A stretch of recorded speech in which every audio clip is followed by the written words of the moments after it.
안녕하세요. 사연에 빠지다의 DJ 민영입니다. 오늘도 두 가지 사연 준비되어 있으니 재미있게 들어주시고요. 구독과 좋아요 버튼도 꼭 눌러주세요. 그럼 오늘의 사연 함께 시작해 볼게요. 안녕하세요. 저는 올해로 딱 70이 된 이제는 아줌마 소리를 듣기도 민망해진 여자입니다. 일찍부터 장사를 시작해서 이 나이 먹도록 장사 말고는 제대로 뭘 해본 적이 없는 사람이기도 하죠. 배운 것도 많지 않고 내세울 거라고는 많지 않지만 그래도 하나 있는 아들을 보며 모진 세월 굳건히 헤치며 살아왔습니다. 저와 비슷한 나이에 자식 낳고 살아오신 분들이라면 다들 그러시리라 생각합니다만 보잘것없는 인생에서 가장 귀하고 귀한 것을 꼽는다면 역시 자식일 거라고 생각합니다. 저 역시 그렇게 생각하며 평생을 살아왔습니다. 하나 있는 외아들 녀석에게 마음 상하고 상처받을 일이 생긴다 한들 그게 부모의 역할이려니 생각하며 아픈 가슴을 부여지고 미련하게 살아왔죠. 하지만 자식이라고 해서 모든 일이 다 용납되는 건 아니라는 걸, 부모라고 해서 마냥 아무런 대가 없이 내어주기만 해서 될 일이 아니라는 걸 이 나이 먹고서야 겨우 깨닫게 되었습니다. 다 필요 없다. 못난 어미 덕보고 고생 모르고 살아왔으면서 어미 하는 일이 보잘것없다고 이리 어미를 없인 여겨? 나 우습게 아는 놈 나는 없는 셈 치고 살 테니까 어디 너 바라던 대로 창피한 어미 없이 잘들 살아보거라. 어머니 제가 잘못했어요. 딱 한 번만 용서해 주시면 두 번 다시 실망시키는 일 없을 테니까 제발 한 번만 용서해 주세요. 기회는 차고 넘치도록 줬어. 내 평생을 너를 용서하고 또 용서한 결과가 고작 이거냐? 더는 네 놈한테 속을 일 없다. 제가 오죽하면 아들놈한테 이런 소리를 다 했겠습니까? 저로서도 정말이지 쉬운 결정은 아니었어요. 하지만 진작 아들 녀석 버르장머리를 제대로 고쳐놨어야 했어요. 이제 와서 머리 다 굵은 자식 새끼 뜯어 고쳐놓을 수도 없는 노릇이니 마음을 아주 독하게 먹었습니다.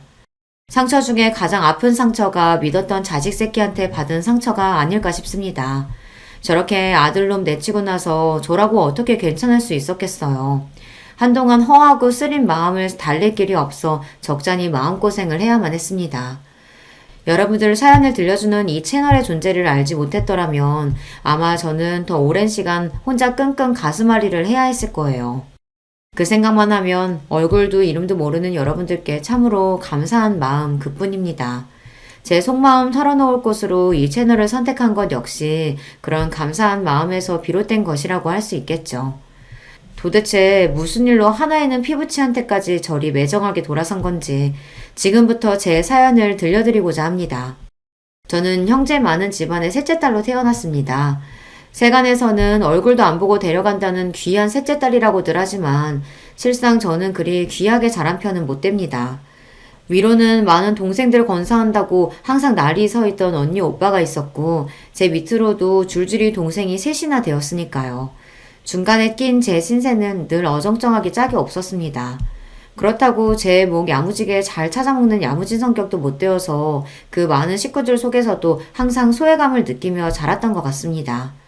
공부를 잘했다고 한들 빠듯한 집안 형편에 맞이도 아니고 중간에 낀 저한테까지 기회가 주어졌을 것 같지 않습니다만 어차피 공부에도 별 소질은 없었어요. 그러니 애초에 제게 주어진 선택지는 그리 많지 않았습니다. 고등학교를 졸업하자마자 곧장 시집을 가거나 공장에 취업해서 집안 살림에 보탬이 되거나 둘 중 하나였죠. 그나마 고등학교라도 끝까지 다니게 해준 것만으로도 감지덕지해야 할 판이었어요. 하지만 어린 나이에 덜컥 시집을 가는 것도 무섭더라고요. 그리 크게 형제지간의 정을 느끼지 못하며 자란 형제 자매들에게 저 한 몸 희생해가며 뒷바라지에 인생을 허비하고 싶지도 않았습니다. 그래서 고등학교를 졸업하자마자 친구 따라 타지로 나가 곧장 취업을 했습니다. 일부러 숙식 제공까지 가능한 기숙사형 공장에 들어가서 처음 한 해는 죽어라고 일만 해서 돈을 모았습니다. 고작 고등학교 졸업하고 아무것도 할 줄 모르는 여자애한테 숙식까지 제공하는데 돈을 뭐 얼마나 줬겠습니까? 기숙사 시설도 열악하기 짝이 없었어요. 겨울에는 난방도 제대로 안 되고 여름에는 푹푹 찌고 말 그대로 그냥 맨바닥이나 다름없는 공장 한 구석에 지붕만 덮어놓은 곳이었어요. 그래도 쥐꼬리만한 월급이나마 악착같이 모아 친구랑 단칸방을 하나 얻어 나와 살게 되니 조금은 숨통이 트였습니다. 둘이 발 뻗으면 남을 공간은 없는 곳이었지만 태어나서 이렇게 적은 인원이랑 방을 써보는 것도 집을 나와서가 처음이었어요. 항상 형제들 몸에 켜켜이 쌓여 발디딜 틈도 없는 곳에서 잠을 잤으니 항상 제대로 자지 못해서 한낮에도 꾸벅꾸벅 졸기 일쑤였죠. 그럴 때마다 밤에 안 자고 뭐 했냐고 구박받기가 일쑤였고요. 비록 초라한 공간이었지만 어린 날 꿈을 꾸기에는 충분한 공간이었어요.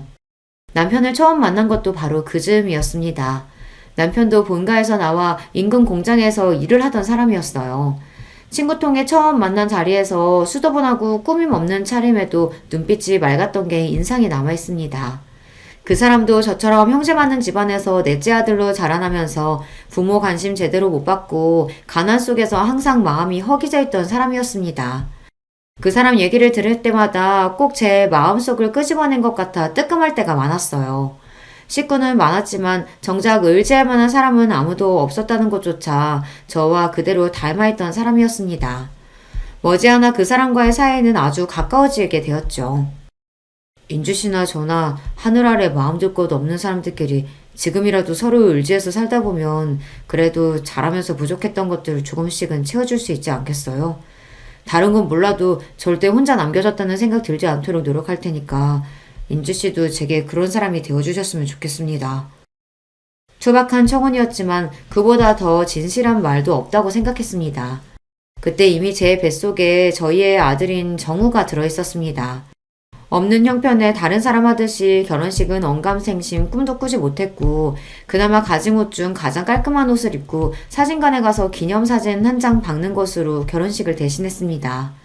집 나온 이후 거의 을절하다시피 한 각자의 본가에는 구두로 결혼 소식만을 전했습니다. 다른 자식들 건사하느라 여전히 삶이 팍팍한 양가 부모님들이 저희를 따로 찾을 일은 그 후에도 없었습니다. 비록 반지하 단칸방에서 꾸린 신혼집이라고 하기에도 민망한 신혼살림이었습니다만 그럼에도 행복했습니다. 가진 것은 없어도 서로 줄 수 있는 가장 좋은 것을 서로에게 아끼지 않는 저희였어요. 마음이 오가는 것이 일이 따뜻한 일이라는 것도 남편 덕에 알게 되었어요. 나날이 부풀어 오르는 제 배 때문에 더는 공장 일을 나갈 수 없어 없는 살림이 더욱 빠듯해졌지만 부족하면 아끼고 모자라면 욕심 줄여가며 소박하게 지냈습니다. 그렇게 저희 두 사람이 서로 의지하며 신혼을 보내던 중 기다리던 아이가 태어났습니다. 바르게 커달라는 부모의 바람을 담아 정우라는 이름을 붙여주었어요. 아이가 뱃속에 있을 때도 그랬지만 아이가 태어나고 나니 느껴지는 책임감의 무게가 남달랐습니다. 저희 부부 모두 많은 형제들 사이에서 무관심 속에 방치되는 상처를 경험해 보았기 때문에 처음부터 자식을 많이 낳고 싶은 생각은 없었습니다. 저희가 저희 능력에서 감당할 수 있을 만큼만 낳아서 줄 수 있는 사랑을 다 쏟고 싶었어요. 아직 가난하기 이를 데 없는 저희였기에 형편이 덮이지 않는 이상 정우는 저희의 유일한 자식이 될 터였습니다. 그만큼 더욱 소중한 아이였어요. 아직 저는 몸푼 지 얼마 되지 않아 일을 나가기는 무리였으니 남편이 제 몫만큼 더 힘을 낼 수밖에 없었어요. 제가 정우 낳고 느꼈던 책임감의 무게 이상으로 막중한 임무를 짊어진 남편이었습니다. 나는 절대로 우리 정우한테 내가 느꼈던 비참한 감정 느끼면서 자라게 만들지 않을 거야. 내 아버지가 그랬던 것처럼 낳아놨으니 할 일 다 했다는 듯이 자식 내팽개치지 않고 내 자식 늘 좋은 것 해주지는 못하더라도 하고 싶은 거 하고 사는데 망설이지 않도록 노력할 거야. 그걸 위해서라면 내 한 몸 부서지는 것도 아깝지 않아. 남편은 자신의 말을 증명이라도 하듯 예전보다도 일을 늘려 몸이 부서져라 열심히 노력했습니다. 원래도 타고나길 성실한 사람이었으나 아버지가 되었다는 책임감은 남편의 지친 몸을 다시금 일으키는 원동력이 되어주었어요. 저도 아직 채 돌아오지 않은 몸 상태와 아직은 24시간 옆을 지켜야 하는 갓난쟁이 아들을 돌보는 정신없는 와중에도 아름아름 부업거리를 물어다가 푼돈이나마 가게에 보탰습니다. 비록 남편은 아이 키우느라 살림하느라 정신없이 바쁜 와중 부업까지 하는 제 아내를 늘 안타까이 여겼지만 말이에요. 내가 부족해서 아직 몸조리도 제대로 못한 당신 이런 일까지 하게 만드네. 앞으로 고생 안 하게 해주겠다고 해놓고 도리어 더 고생시키는 것만 같아 미안해. 무슨 그런 말을 해요. 나도 하고 싶어서 하는 거야. 밖에서 하루 종일 제대로 앉을 틈도 없이 일하는 당신에 비하면 집에서 편하게 소일거리나 하는 내가 고생은 무슨 고생이야. 나 하나도 고생스러운 거 없으니까 미안하단 소리 하지 말아요. 남편은 안쓰럽게 바라보긴 했지만 그건 꼭 남편 미안해하지 말라고 한 소리만은 아니었어요. 어차피 친정에서 자랄 때도 어느 정도 제 몸 가눌 수 있게 자란 이후부터는 항상 할 일이 끊이질 않았고, 그런 집에서 도망치듯 나와 공장 일을 할 때도 환경은 여전히 열악하기 짝이 없었으니까요. 부끄러운 마음에 제대로 표현해 본 적은 없지만 결혼해 남편과 아이와 함께 살고 있는 그 단칸방 신혼집이 제 생애 가장 안락한 공간이었습니다. 물론 아이 자라고 나서까지 지낼 수 있는 곳은 아니라고 생각하긴 했습니다만 제 주제에는 충분히 차고 넘치는 곳이라고 생각했어요. 아이 태어나고 남편이 밤낮 없이 추가 근무와 주말 근무를 가리지 않고 닥치는 대로 일한 덕분에 아이가 걸음마를 시작할 무렵에는 저희 부부도 드디어 반지하 생활을 벗어나 지상급으로 보금자리를 옮길 수 있게 되었습니다. 여전히 좁고 허름한 공간이긴 했지만 벼들어오는 곳에 기대어 꾸벅꾸벅 조는 아이를 바라보는 마음은 행복한 감정으로 충만했습니다. 노력한 대로 결과가 돌아오는 보상받는 느낌이라는 게 얼마나 큰 성취감을 가져다 주는지도 새로이 배우게 되었죠. 저희 부부 둘이 열심히 노력하면 이렇게 조금이나마 살림도 나아지고 우리 부부 잘할 때와는 비교도 할 수 없을 정도로 정우에게는 더 나은 환경을 만들어줄 수 있을 거라고 생각하면 힘이 들어도 힘든 줄도 몰랐습니다. 집안에 하나둘씩 제대로 된 살림살이가 늘어가고 저렴한 것이긴 하지만 아이 물건도 점점 늘어나는 것이 기쁨이 되어주었죠. 아직 어려서 글자도 모르는 아이가 가장 좋아하는 장난감은 다름 아닌 그림책이었습니다.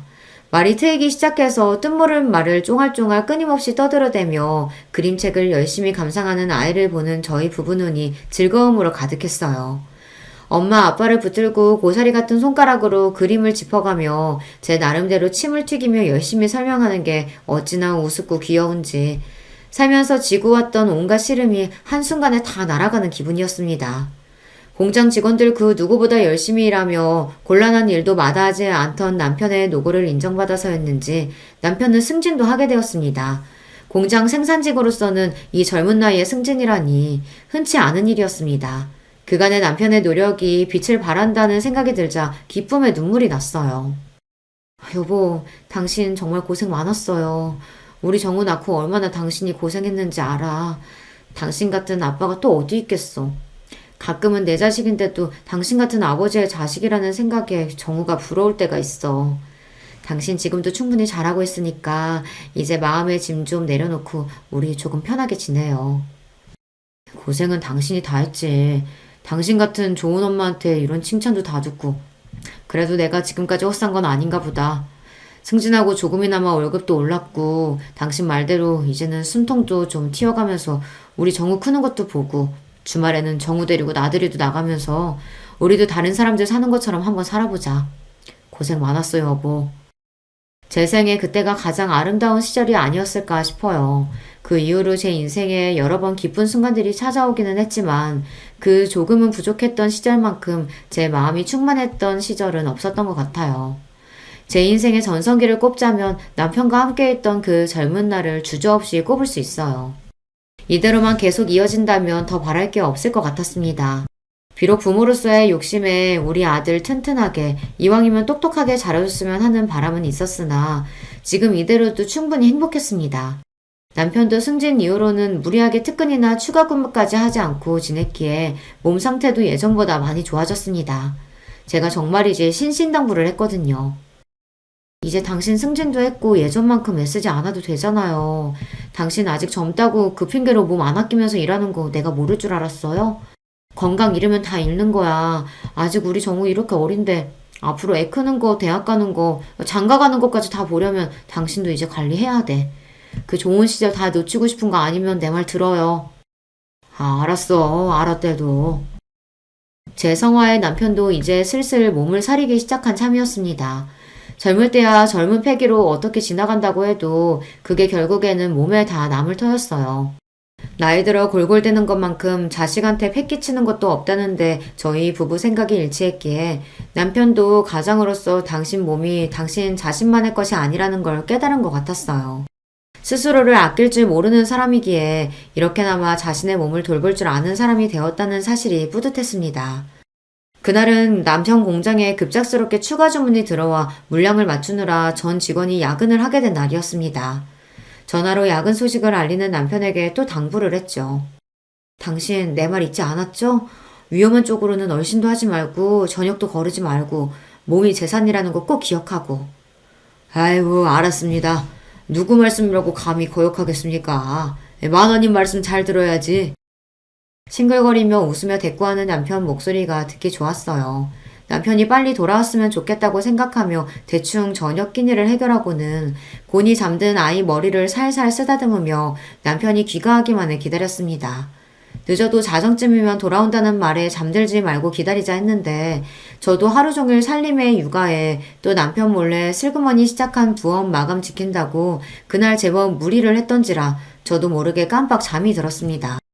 정적을 가르는 전화벨 소리에 화들짝 놀라 반사적으로 수화기를 집어들었습니다. 저도 저지만 아이가 깰까봐 한 행동이었어요. 이렇게 예상보다 잔업이 길어지면 저 먼저 자라고 남편이 꼭 전화를 해줬거든요. 당연히 남편 목소리가 들려올 줄 알았는데 전화를 건 사람은 남편이 아니었습니다. 재수씨, 지금 빨리 병원으로 오세요. 김주임 지금 병원에 실려가고 있어. 전화를 건 사람은 남편의 상사였습니다. 앞뒤 포차 다 떼고 다짜고짜 남편이 병원으로 실려가고 있다는 말에 이미 잠은 싹 달아난 뒤였습니다. 그게 대체 무슨 말이에요? 그 사람이 왜요? 어디를 얼마나 다쳤길래? 그게 공장에 사고가 나는 바람에 지금 이럴 시간 없어요. 일단 빨리 와요. 와서 설명할게. 영문도 모르고 남편이 다쳤다는 말에 저도 모르게 손이 벌벌 떨렸습니다. 그 와중에도 어린아이 혼자 두고 갈 수 없어 아이를 들쳐매고 뛰어나왔어요. 단잠을 자다가 갑자기 방해를 당한 정우가 찡얼거리며 투정을 했지만 아예 달랠 정신도 없었습니다. 간신히 정신을 차리고 늦은 시간에 잘 잡히지도 않는 택시를 겨우 잡아타고 인근 대학병원으로 향하는 내내 너무 긴장해서 손끝이 핏기가 싹 가셔 하얗게 얼어붙는 듯 했어요. 그렇게 영원히 끝나지 않을 것만 같은 초조한 시간이 지나고 병원 응급실에 도착했습니다. 들어가니 안은 아수라장이었습니다. 다친 게 남편 한 사람이 아닌 모양이었어요. 남편과 똑같은 공장 유니폼을 입고 피칠갑을 해서 고통에 몸부리치는 장정들의 비명소리가 마치 제 사지를 찢는 기분이었습니다. 이 응급실 어디에선가 내 남편도 저런 꼴이 되어 있을 거라고 생각하니 온몸에 경련이 이는 기분이었습니다. 뭘 알아서 그런 건 아니겠지만 아수라장 같은 응급실 상황에 아이도 적잖게 놀란 모양인지 빽빽 울어대기 시작했어요. 이윽 후 제 남편을 발견한 순간 저는 그만 그 자리에서 까무러칠 뻔했습니다. 재수씨, 지금 이러고 있을 때가 아니야. 얼른 수술동에서 써야 한대. 당장 수술 안 들어가면 위험하다고. 내 남편이 왜 저래요? 왜 저렇게 됐어요? 온몸에 피칠갑이 된 남편은 이미 오른손 한쪽이 없었습니다. 공장 기계 오류로 직원 몸이 끼이는 걸 보고 놀라 달려간 남편이 급히 직원 몸을 빼내어 겨우 목숨은 건졌으나 그러면서 그대로 오른손이 기계에 끼어버렸다는 남편 상사의 설명을 듣는 내내 정신이 나갈 것처럼 뒤통수가 극도의 스트레스로 뜨거워졌습니다. 이미 흘린 피의 양이 상당했어요. 벌벌 떨리는 손으로 수술 동의서를 쓰는 와중에 출혈이 너무 많아 결과를 장담할 수 없다는 의료진의 설명을 들었습니다. 선생님, 제발 살려주세요. 우리 남편 좀 제발 살려주세요. 급히 수술실로 향하는 남편의 남은 왼손을 벌벌 떨며 간신히 부여잡았습니다. 이미 모든 생명의 신호가 빠져나간 듯 얼음장이 된 손에 소스라치게 놀라면서도 단 1초라도 그 손을 더 잡으려고 안간힘을 썼습니다. 그 손을 놓치면 당장이라도 남편이 제가 따라갈 수 없는 먼 곳으로 저랑 정우만 두고 떠나버릴 것 같았어요. 그러는 와중에도 의식이 완전히 나가진 않았는지 제대로 된 말 한마디 못하면서도 고통에 신음을 흘리는 남편을 보는 제 가슴이 와르르 무너져 내렸습니다. 그 위태로운 와중에도 남편의 눈동자가 저를 찾는 것 같았어요. 여보, 걱정하지 마. 수술하면 괜찮아질 거야. 다 괜찮아질 거야. 스스로도 확신할 수 없는 약속을 남발하면서 그렇게 남편을 수술실로 들여보냈습니다. 그리고는 지난한 기다림이 시작되었어요. 남편이 나오길 기다리는 와중에도 사건 경위니 뭐니 하면서 공장 직원들과 경찰로 보이는 남자들이 끊임없이 드나들었으나 사실 뭐라고 말했는지도 제대로 못 알아들었어요. 제 정신은 온통 수술방 너머 남편에게만 쏠려 있었습니다. 그러는 동안 정우가 자지러지도록 우는 것조차 알아채지 못해 결국 공장 직원 하나가 포대기에서 아이를 빼내 달래고 있었어요. 그 끔찍한 밤을 그대로 꼴딱 세우고 동이 틀 무렵에야 수술실 문이 열렸습니다. 죄송합니다. 김태훈 씨 수술 중 과다출혈로 사망하셨습니다. 안 돼. 안 돼! 제 입에서 나온다고는 스스로도 믿을 수 없는 짐승 같은 울부짖음이 튀어나왔어요. 이 현실이 도저히 믿기지가 않았어요. 남편 출근길을 배웅하던 게 채 하루도 지나지 않았는데 그 사람이 이제 산 사람이 아니라뇨. 이걸 어떻게 받아들일 수가 있겠습니까? 제가 믿든 믿지 않든 잔인한 시간은 여전히 공평하게 흘러 여러 일들이 순식간에 휘몰아치기 시작했습니다. 사고의 책임이 사측에 있었기에 제가 정신을 놓고 있는 와중에도 남편의 빈소가 차려지고 사고 보상을 비롯한 복잡한 말들이 끊임없이 오갔습니다. 재수씨, 힘드시겠지만 정신 바짝 차리셔야 돼요. 정우 봐서라도 정신 놓으시면 안 돼요. 남편 잃고 어린 것과 남겨진 저를 안타까이 여겨 애타게 말하는 충고조차 받아들이기 어려웠어요. 그러는 내내 정우는 남편 동료 아내 품에 안겨 있었어요. 제가 미친 듯 울부짖다 까무러치기를 여러 번 반복하는 동안 그런 엄마를 보고 공포에 질린 아이가 더는 제 곁으로 다가오지 않았습니다. 그렇게 정신을 차리지 못하는 와중에 남편의 장례가 끝났습니다. 차가운 땅 속에 남편을 묻고 이윽 후 집으로 돌아왔습니다. 며칠 집을 비우지도 않았는데 방바닥이 싸늘하게 식은 것처럼 꼭 무덤처럼 느껴졌습니다. 며칠 전만 하더라도 더없이 따뜻했던 우리의 공간이 낯설게 느껴지자 비로소 홀로 남은 것이 실감이 났습니다. 그렇게 비통함 속에서 남편을 떠나보내야만 했어요. 정신을 놓고 울다가 그런 와중에도 아이 밥은 먹여야 해 억지로 몸을 일으켜 아이 밥만 주고 저는 식음을 전폐하기를 며칠이 지나고 나니 더는 제 몸도 견뎌내지를 못하더라고요. 결국 정신을 놓은 제 발치에서 아이가 세상이 떠나가라 울기 시작했습니다. 그제야 간신히 정신을 차렸습니다. 아이 아빠 잃은 지 얼마나 지났다고 저까지 잃게 만들 수는 없었어요. 정우야 미안해. 엄마가 잘못했어. 엄마가 잘못했어, 정우야. 그렇게 아이를 끌어안고 애가 끊어질 듯 펑펑 울면서 우리 정우 보란듯이 번듯하게 키워 장성하기 전까지 다시는 아이 앞에서 울지 않으리라 다짐했습니다. 양가 인연 끊긴 지 오래인 마당에 아이가 의지할 곳이라고는 이제 오로지 저 하나뿐이었어요. 무슨 짓이든 해서 이 아이 제대로 키워내는 것만이 제 삶의 원동력이었습니다. 사고로 간 남편 앞으로 남겨진 약간의 보상금 외에 제게 남은 것이 별로 없었습니다. 지금 살고 있는 집도 자가가 아니었고 알뜰하게 모은 남편 월급이 떨어지면 당장 먹고 살 길이 막막할 판이었어요. 그렇다고 저 어린 거 집에 놓고 마냥 일자로 구하러 다닐 수도 없었습니다. 아이 낳으면서 공장도 그만둔 지 오래니 다시 돌아갈 직장이 있는 것도 아니었습니다. 그날부터 주먹밥을 빚어다 아이를 들쳐업고는 새벽에 무작정 인근 터미널로 향했습니다. 허가받고 장사하는 것도 아니니 터미널 관계자한테 쫓겨나기도 부지기수였습니다. 하지만 오늘 하루 벌지 않으면 앞으로의 생활을 장담할 수 없었어요. 쫓겨나도 다시 몰래 들어가고 또 다시 몰래 들어가고 악착같이 주먹밥을 다 팔 때까지 자리를 떠나지 않았어요.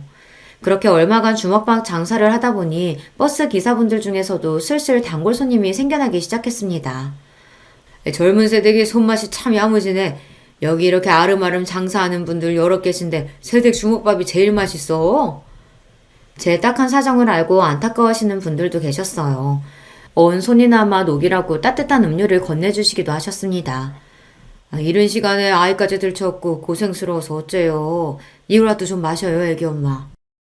여느 때처럼 정우를 얻고 장사를 하고 있는데 어떤 아주머니 한 분이 제 곁으로 오셔서는 말을 거셨어요. 젊은 아기 엄마가 솜씨가 제법이네. 내가 이 인근에서 김밥집을 하는데 사람이 말도 없이 갑자기 출근을 안 해서 요새 여간 고역이 아니야. 그래도 여기서 장사하는 것보다야 수입이야 환경이나 훨씬 나을 텐데 어때? 나 따라가 볼래요? 망설일 이유가 없었습니다. 곧장 아주머니를 따라갔더니 터미널 근처에 김밥집이었어요. 말이 김밥집이지 식사하시고 가시는 손님도 제법 있어 안쪽에는 식사 준비하시는 이모님들도 계셨어요. 저를 즉석에서 데려가신 아주머니는 그 김밥집 사장님이셨어요. 주방 아주머니들은 다 찾고 애기 엄마는 여기서 계속 김밥만 말아주면 돼요. 할 수 있죠? 그럼요, 잘할 수 있어요. 그렇게 아이 들쳐업고 정신없이 김밥을 싸기 시작했어요. 터미널 근처라 그런지 이른 시간부터 손님이 끊임없이 들이닥쳤습니다. 홀에서 식사하시는 분들도 간간히 계셨으나 다들 바쁜 시간에 차 안에서 끼니를 해결하는 분들이 많아 김밥이 정말 많이 나갔습니다.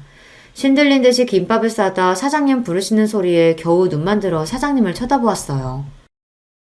어머, 내 정신 좀 봐. 아직도 애기를 들쳐업고 있어. 아니, 이러다 몸살 나, 애기 엄마. 괜찮아요. 저 계속 일할 수 있어요. 아니, 내가 뭐라고 하려는 게 아니라 저쪽에 애들끼리 놀고 있으니까 좀 맡겨두라고, 응? 혹시나 아이 딸렸다고 겨우 얻은 일감 뺏길까봐 방어적으로 구는 제가 안쓰러우셨는지 안쪽 구석방으로 아이를 데려가시는 사장님이셨어요. 이 시간에 일어나 나오는 여자들 사정이 다 거기서 거기였는지 방 안에는 저희 정우보다는 조금 자란 아이들 여럿이 이미 모여 저들끼리 놀고 있었습니다. 이 일자리 꼭 얻어내야 한다는 생각에 힘든 줄도 몰랐던 몸에 그제야 긴장이 풀렸는지 피로가 확 몰려왔습니다. 그렇게 그날 하루에만 김밥을 300줄은 좋게 싼 것 같아요. 보다시피 우리 집은 김밥 손님이 대부분이야.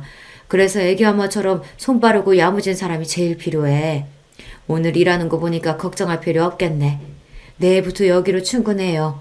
아이 맡길 곳 없으면 마땅한 곳 찾을 때까지 당분간 아이 데리고 와도 괜찮아. 감사합니다. 정말 감사합니다, 사장님. 그렇게 생각지도 못했던 김밥 장사를 시작하게 되었어요. 제가 그래도 요리는 좀 하는 편이거든요. 김밥이나 주먹밥 정도는 별로 어려울 것도 없었습니다. 쉬는 날에 근처 유치원에 거의 사정사정해서 아이 맡길 곳도 간신히 찾았습니다. 지금이랑은 다르게 결혼하고 일하는 여자들이 드무니 어린이집 같은 건 있지도 않을 때였어요. 우리 정우는 유치원에 들어가기 아직 1살 어린 날이었으나 제 사정이 워낙 딱하니 그냥 지나치기가 힘드셨던 모양이에요. 돌이켜 생각해보면 그렇게 주위 사람들의 도움을 받아 간신히 그 힘든 시절을 지나올 수 있었어요. 모두 참으로 감사한 인연들입니다. 그렇게 스쳐 지나가는 인연일 줄 알았던 김밥집 사장님과는 평생의 인연으로 이어졌습니다. 사장님도 일찍 남편분과 사별하시고 막막하던 차에 김밥 장사로 집안을 일으키셨거든요. 저 또한 그때 이후로 지금까지 김밥으로 먹고 살고 있으니 질긴 인연의 시작인 셈이었죠. 제가 많은 김밥은 우리 정우의 급식비가 되고 학원비가 되고 대학 등록금이 되어 아들이 자립하는 밑거름이 되어 주었습니다. 남들 보기에는 변변치 않은 일일지 모르겠으나 제게는 하나뿐인 아들 녀석 키워준 거나 다름없는 게 바로 김밥이에요. 비록 아이는 자라면서 김밥이라면 아주 지긋지긋하다는 눈을 하고는 했지만 어쩌겠습니까? 아무리 싫어도 제 자식으로 사는 이상 김밥 팔면 번 돈으로 큰 건 부정할 수 없는 사실이니까요. 아이는 공부를 아주 잘했어요. 저처럼 남편 역시 집안 지원이라고는 일체 받을 수 없어 공부를 오래 하지 못했으나 그 사람이 머리는 좋은 편이었거든요. 다행히 내가 아니라 아빠 머리를 물려받은 모양인지 싶어 안도감과 동시에 가슴 한구석이 아릿해졌습니다. 아이에게서 남편의 흔적을 발견할 때마다 그랬어요. 다른 점이 있다면 아무리 몸이 힘들어도 제 앞에서 험한 말 한 번 한 적 없이 늘 다정한 말을 전했던 것과는 달리 아들 녀석은 성격이 제법 날카로운 편이었습니다. 특히나 자존심이 아주 세서 또래 친구들 보기에 창피할 만한 일에는 아주 질색을 했습니다. 김밥 하는 엄마의 존재야말로 그 녀석 기준으로는 절대 친구들에게 보이기 싫은 창피한 것이었던 모양이에요. 쉬는 날 친구들 한번 데려오라는 말에도 절대 응한 적이 없는 아들이었으니까요. 아, 왜 자꾸 친구들 데려오라 그래? 밖에서 놀면 되는데. 그게 아니라 네 친구들 제대로 본 적이 없으니까 궁금하기도 하고 맛있는 것도 해주고 싶어서 그러지. 맨날 김밥집에서 그러고 있으니까 내가 누구랑 어울리는 줄도 모르지? 너무 그러지 마, 아들. 그래도 엄마가 김밥만은 재주나마 있어서 우리 아들 갖고 싶은 거 하고 싶은 거 시켜줄 수 있는 거야. 아, 됐어. 사춘기가 심해질수록 김밥이라면 치를 떠는 아들이었습니다. 어릴 때는 그래도 엄마가 싼 김밥 입에 넣어주면 곧잘 받아먹던 녀석이 언제부턴가는 김밥에는 입도 대질 않더라고요. 다른 사람이 김밥집에서 일하는 저를 무시하는 데에는 조금의 부끄러움도 없이 당당하던 제가 아들 녀석 태도에만큼은 그럴 수가 없더라고요. 제가 가장 소중한 이가 저를 부끄럽게 여긴다는 게 저로서도 너무 창피한 일이었으니까요. 상처받지 않았다고 하면 거짓말일 겁니다. 김밥 싸는 게 뭐가 부끄러운 일이라고 저렇게까지 기겁을 하나 싶으면서도 남편 없이 아들을 키우는 홀어머니로서의 자격지심인 건지 해준 것보다 못해준 것들이 더 가슴에 남아 아들에게 쓴소리 한번 하기가 쉽지가 않더라고요. 그때 마음을 굳게 먹고 아들놈 버릇을 잡았더라면 결과가 좀 달라졌을까요? 비록 내 새끼는 어미 하는 일을 부끄럽게 여기지만 정작 같이 일하는 사람들한테는 제법 인정을 받았습니다. 내가 살면서 먹은 김밥 연결하면 한반도 한 바퀴는 우습게 둘러쌀 텐데 그런데도 자기보다 김밥 맛있게 싸는 사람은 본 적이 없어. 사장님도 참 사람 민망하게 또 그러신다. 어머, 얘는 내가 없는 소리 하는 줄 아나 봐. 진짜라니까? 제 가게 독립을 도와주신 것 역시 사장님이셨어요.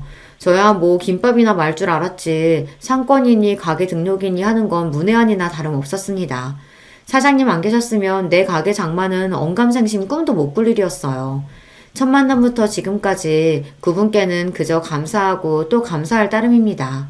가게 규모는 작았으나 사장님이 특별히 찍어주신 목 좋은 곳에 자리를 잡아 그런지 제 김밥집은 금세 손님들 입소문을 탔습니다. 독립하면서 그동안 구상했던 새로운 김밥 메뉴들도 함께 팔기 시작했거든요.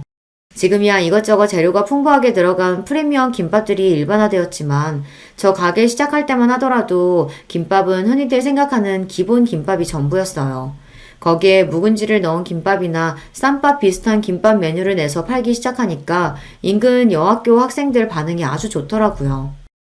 태어나서 먹어본 김밥 중에 이모김밥이 제일 맛있어요. 어떻게 이런 김밥을 싸실 생각을 다 하셨어요? 신기해요, 진짜. 그래? 맛있어? 우리 딸내미들 많이 먹어. 정작 제 아들한테서도 인정받지 못하는 제 김밥을 추켜 세워주는 학생들 덕에 힘이 나서 더 신나게 장사를 할 수 있었답니다. 그 친구들이야말로 제 김밥집 2호점, 3호점을 탄생시킨 1등 공신들이에요. 지금도 그 시절을 떠올리면 신명나게 김밥을 말던 제가 떠올라 웃음이 나오곤 해요. 김밥 싫어하는 것과는 별개로 공부 욕심도 많고 그만큼 공부를 잘하기도 했던 아들은 제 할 일은 알아서 잘 찾아서 했어요. 일찍부터 법조인으로서의 꿈을 키우던 아들은 재수 끝에 인근 국립대 법대에 합격했고 곧장 변호사 시험을 준비했습니다. 아들, 판사나 검사는 생각 없고 변호사만 하고 싶어? 변호사 돼야 돈을 잘 벌지. 제가 보기에도 아들은 법조인으로서의 사명감보다는 돈 많이 버는 직업 중 가장 번듯해 보이는 직업을 택한 것 같았어요. 그렇다고 의사가 되기에는 심약한 구석이 있는 아이였어요. 징그럽다고 내장 음식도 안 먹는 녀석이었습니다. 엄마 고생하는 것에 비해서는 제법 곱게 자란 편이었죠. 지금 생각해보면 녀석이 그리 곱게 자랄 수 있었던 것도 다 내 덕인데 항상 아들 앞에서는 왜 그렇게까지 주눅이 들어 살았나 몰라요. 제 아버지 그리 일찍 보낸 게 제 잘못도 아닌데 말입니다. 사법고시 준비하면서 안 그래도 예민했던 아들 녀석 신경이 더욱 날카로워졌습니다. 벌써 동기 중에 합격자가 나왔다는 소리를 들으니 어지간히 애가 탔던 모양이에요. 아들, 너무 스트레스 받지 마. 아직 엄마 돈 벌고 있고 네 뒷바라지 하는데 무리 없으니까. 응? 떨어지라고 무슨 고사지네? 하루라도 빨리 아들 합격하길 바라야지. 그게 무슨 소리야. 시험에 대한 부담감을 내려놓으라고 한 말에 발끈하는 아들한테 서운한 마음이었으나 저도 오죽하면 그럴까 싶어 서운함을 애써 꾹꾹 눌렀습니다. 그렇게 쌓인 감정이 저도 모르게 저를 좀먹는 줄도 모르고 그때는 그저 자식을 위해 인내하는 게 능사라고 여겼습니다. 자식이 엇나갈 때 바로 잡아주는 것 역시 부모의 역할이라는 걸 너무 늦게 깨달았어요. 그래서 아들이 드디어 바라고 바라던 변호사가 되었던 날은 기쁨도 기쁨이었지만 안도감을 더 크게 느꼈던 것 같습니다. 이제 저도 숨통 좀 트였으니 녀석 눈치 볼 일이 좀 줄어들지 않을까 싶었던 것 같아요. 참 아들 눈치를 어지간히도 봤네요. 변호사가 되자마자 아들은 아주 바쁘게 지냈습니다. 어디 취직을 한 게 아니라 하도 성화를 부려서 변호사 사무실 개업을 해줘서 아직 그리 바쁠 때는 아니라고 생각했는데 알고 보니 주말마다 선을 보느라 바쁜 아들이었어요. 변호사 된 지 채 1년도 되지 않아 며느리 될 아이라고 데려온 아이는 피아노과를 졸업한 유복한 집안 따님이었습니다. 사업하는 집안 외동딸이라고 하더라고요. 말이 결혼이지 아들 본인이 대릴 사이를 자처한 거나 다름없는 결혼이었어요. 평생 아들이 원하는 게 남복이 번듯해 보이는 겉모습이었으니 변호사 되자마자 자기 눈에 차는 조건 가진 이와의 결혼으로 그걸 이룬 거였죠. 저희 어머니께서는 요식업에 종사하고 계세요. 지금은 업장도 여러 개 가지고 계시고 덕분에 저도 고생 모르고 공부할 수 있었죠. 상견례라고 나가서는 사돈딸 분들께 인사한 뒤로 제대로 대화조차 나누지 못했습니다. 그래도 제가 자기 어미인데 아무렴 자기한테 해댈 소리를 하겠습니까? 그럼에도 제 입에서 혹여나 김밥 소리라도 튀어나올까 싶어 한사코 요식업이라는 단어를 강조하는 아들을 보니 그만 씁쓸한 기분이 들었어요. 제 어미가 그 고생을 해가며 자식 새끼 변호사까지 만들어줬더니 돌아오는 대접이 겨우 이건가 싶어 서러웠어요. 하지만 그런 마음을 드러낼 자리가 아니었습니다. 지금껏 아들에게 서운한 일들을 나열하자면 끝도 없었으나 그래도 그만큼 제대로 된 가족에 대한 결핍이 얼마나 컸으면 저 녀석이 자기가 가진 것에 만족할 줄도 모르고 저렇게 그럴싸한 겉모습에 집착하게 되었을까 싶어 애처로운 마음이 들었습니다. 어찌되었든 제 새끼가 아닙니까? 제 새끼 허물 감싸는 걸 유일하게 남은 부모인 저 아니면 또 누가 하나 싶었어요. 그럼에도 녀석이 생각하는 제대로 된 가족에 어미인 저는 결코 들어가지 못했다고 생각하면 여전히 서운한 마음을 달랠 길이 없었지만 말입니다. 며느리 된 아이는 좋게 말하면 새침하고 제가 느낀 바로 있는 그대로 표현하자면 깍쟁이 같은 면이 있는 아이였어요. 결혼하고 시어머니인 저와는 대놓고 거리를 두려워하는 것 또한 그랬습니다. 아무려면 있는 집에서 유일한 딸 자식으로 자라면서 아쉬울 것 없이 살았을 텐데 자기 보기에 별거 아닌 사람처럼 보이는 시어머니 시집살이를 하고 싶었겠습니까? 하지만 애초에 며느리 시집살이 시킬 생각이라고는 눈꼽만큼도 없었던 제 입장에서는 다소 억울한 일이었습니다. 어미 된 입장에서 자식한테 해준 것으로 생색내는 것만큼 없어 보이는 것은 없지만 그래도 그런 대접을 받기에는 제가 아들내외에게 베푼 것들이 적지 않았습니다. 처음에는 사업하는 집안이라길래 그래도 있는 집에 장가가니 아들 살림이 좀 피지 않을까 기대를 한 것도 있었어요. 그래서 신혼집 해달라고 당당하게 요구하는 아들 말에 어이가 없었죠. 너 사무실 얻어준 지도 얼마 안 됐는데 신혼집까지? 너 번 건 다 어쩌고. 그리고 그 댁도 자식한테 아낄 집으로 보이진 않던데. 사무실 개업한 지 얼마나 됐다고 집 얻을 돈까지 마련했겠어. 그러면 그 집에다 신혼집 해달라고 할 셈이었어? 채령이 귀한 댁에서 모셔오는 판에 어부와도 부족한데 그럼 거기다 신혼집까지 해달라고 하라고? 그게 무슨 경우야. 그러는 너는 나한테 무슨 빚을 졌다고 집 해달라는 말을 과자 사달라는 말처럼 하는 건가 잠깐 기가 찼습니다. 제 놈이 저한테 하는 말은 그럼 무슨 경우란 말입니까? 아들 결혼을 준비하면서 마음 다칠 일이 적지 않았던 터라 저도 이제 마냥 예전처럼 억누르기만 하기가 힘들더라고요. 그런 제 마음은 제 마음이고 그렇다고 결혼 얼마 남지도 않았는데 아들 부부를 길바닥에서 자게 할 수도 없고 결국 제가 한 번 더 져주고 말았습니다. 그러면서 며느리에게 감사 인사 한 번을 제대로 들은 적이 없는데 생색낼 생각은 없지만 그렇다고 대놓고 집까지 해준 시어머니 배척하는 건 너무 얌체 같잖아요. 받을 건 다 받아놓고 볼일 다 봤다고 입 싹 닦는 거 아닙니까? 며느리에 대한 인상이 좋을래야 좋을 수가 없었어요. 그리고 그런 며느리 행동을 용인한 게 바로 아들놈이었습니다. 남의 자식 욕할 게 하나 없었다는 뜻이죠. 그러고 보니 아들 장가를 보냈는데도 며느리를 볼 일은 소원하기만 했습니다. 저도 저 달가워하지 않는 사람 굳이 억지로 얼굴 본 마음은 없었어요. 그러다 보니 서로 직접 연락할 일도 없었습니다. 뒤늦게 며느리 생일이 지난 걸 알게 된 것도 그래서였어요. 아이들 결혼시킬 때 생년월일을 받아놓긴 했는데 워낙 연락할 일이 뜸하다 보니 저도 장사하랴 바쁜 와중에 그걸 일일이 기억하지를 못한 거죠. 뒤늦게 며느리 생일이 지났다는 걸 알고 조금 부끄러워졌습니다. 그래도 제가 그보다 살아도 갑절을 더 살았는데 아직 철없는 것들과 똑같이 군 거잖아요. 어른이 되어서 이래가지고는 안 되겠다 싶었어요. 한참을 망설이다가 처음으로 아들 통하지 않고 며느리에게 전화를 걸었습니다. 네, 어머니, 어쩐 일이세요? 한참 만에 전화를 받은 며느리 목소리가 떨떠름했습니다. 반가운 사람 전화가 아니니 그렇겠지만 며느리 목소리를 들으니 괜히 더 위축이 되는 것 같더라고요. 애써 용기를 내서 말했습니다. 채령이 너 얼마 전에 생일이었더구나. 그래도 결혼하고 며느리 첫 생일인데 어른이 돼서 제대로 챙겨주지도 못하고 내가 미안하다. 아니에요, 어머니. 저 생일 잘 보냈어요. 그래도 내가 너 생일상 한 끼는 먹이고 싶었는데 아무래도 집으로 오라고 하면 부담스럽지? 전 그러면 언제 시간 날 때 너 편할 때 가게라도 한번 다녀와. 너 먹고 싶은 거 해줄게. 평생 한 일이라 김밥은 눈 감고도 마니까 김밥도 좀 싸가고. 우리 집 김밥 맛있어. 네, 그럴게요. 그렇게 어색하고 대면대면하게 통화를 마쳤습니다. 전화를 끊고서 저도 모르게 휴 숨을 내쉬었어요. 며느리랑 통화 한번 하는 게 이렇게 긴장되는 일인 줄 몰랐어요. 처음부터 좋은 감정으로 시작하진 않았지만 이렇게 내가 한 걸음 다가가면 그래도 불편하고 꺼려지는 사람으로 남지는 않겠지 애써 스스로를 다독였습니다. 아들로부터 전화가 걸려온 건 며느리와 통화한 지 채 30분도 지나지 않을 때였어요. 평소에 연락도 잘 안 하는 놈이 웬일인가 싶어 전화를 받자마자 놈이 소리부터 버럭 질렀습니다. 엄마, 채령이한테 전화했어? 사람 불편한 거 뻔히 알면서 진짜 왜 그래? 그것도 모자라서 김밥을 싸가라니 많이. 도대체 그런 소리를 왜 하는 거야? 내가 김밥 질색하는 거 뻔히 알면서. 그런 헛소리 할 거면 채령이한테 전화하지 말아요. 이놈이 정말 하다하다 어미한테 못하는 소리가 없었습니다. 자식한테 이런 취급까지 당하고 나니 그제야 정신이 번쩍 들더군요. 분노로 부들부들 떨리는 손으로 휴대전화를 부러뜨리기라도 할 기세로 꽉 쥐고는 저도 소리를 치기 시작했어요. 이 괘씸한 놈의 새끼. 이 은혜도 모르는 금수만도 못한 놈. 니놈이 그게 지금 어미한테 할 소리야? 내 청춘 다 빨아먹어 큰 놈이.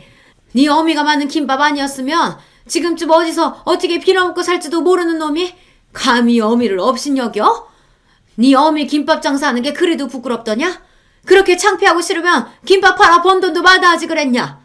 버는 족족 네 놈 돈이라도 된다는 듯 내 등에 빨대 꽂고 살아놓고선 감히 나를 무시해? 내 김밥을 무시해? 내가 만든 김밥만도 못한 놈이 감히? 오냐, 김밥 장수 어미가 그렇게 부끄러우면 김밥으로 해준 것도 도로 싹 토해내라. 나도 내 인생 싸그리 부정하고 날 때부터 귀족이라도 된 년구는 니놈 거만한테도 더는 못 봐주겠다. 그러고는 분노에 차서 씩씩대며 전화를 끊었습니다.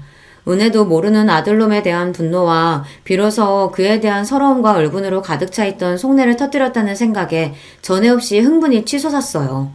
그건 분노이자 일견 후련함이기도 했어요. 나 아니면 아무것도 아니었을 놈을 뭐가 그렇게 무섭다고 할 말도 못하고 살았는지요. 그 생각이 들자 더는 놈을 참아줄 이유가 없어졌습니다. 아들놈 퇴근 시간이 채 되기도 전에 아들 내외가 제 집으로 튀어왔습니다. 이 지경까지 와야 아들 내외 얼굴 한번 볼 수 있구나 생각하니 기도 안 차더군요. 엄마, 내 사무실 내놨어요? 어떻게 나한테 한마디 상의도 없이. 네 사무실? 네 사무실이 어딨어? 그게 다 내 돈인데.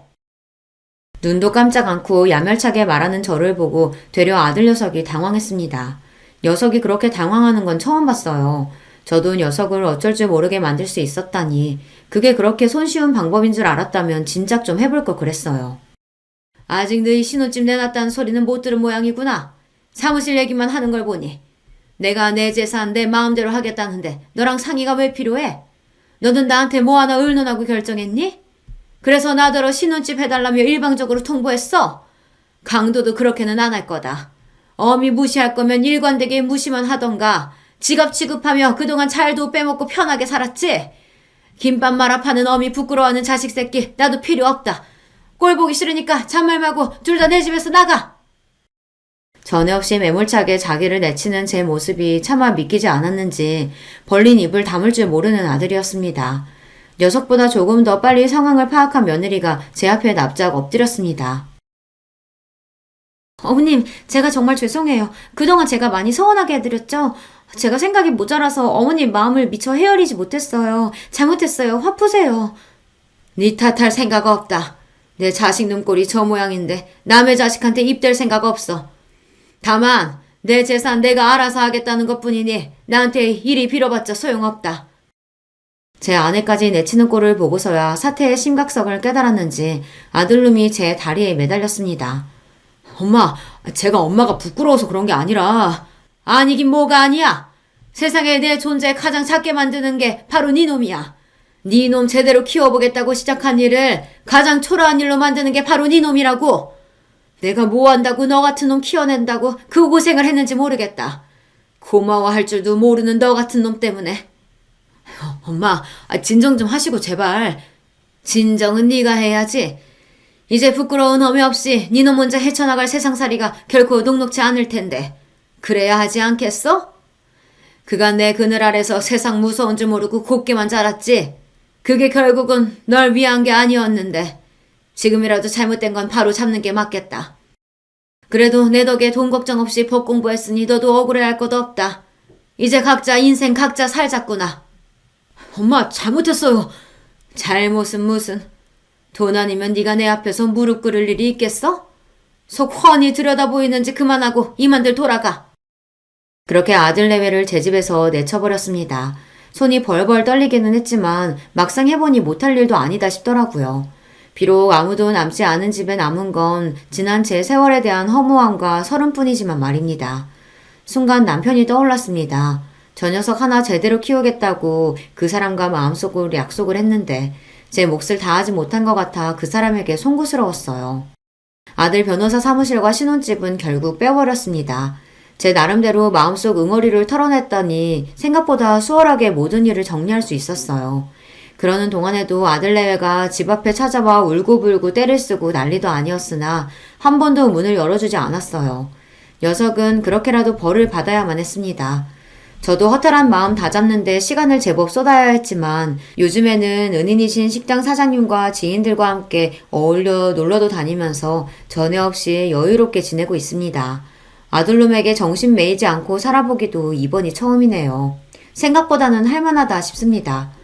그래도 자식놈인데 평생 외면할 수야 없겠지만 녀석이 세상의 쓴맛을 제대로 보는 동안에는 일체의 도움을 주지 않을 생각이에요.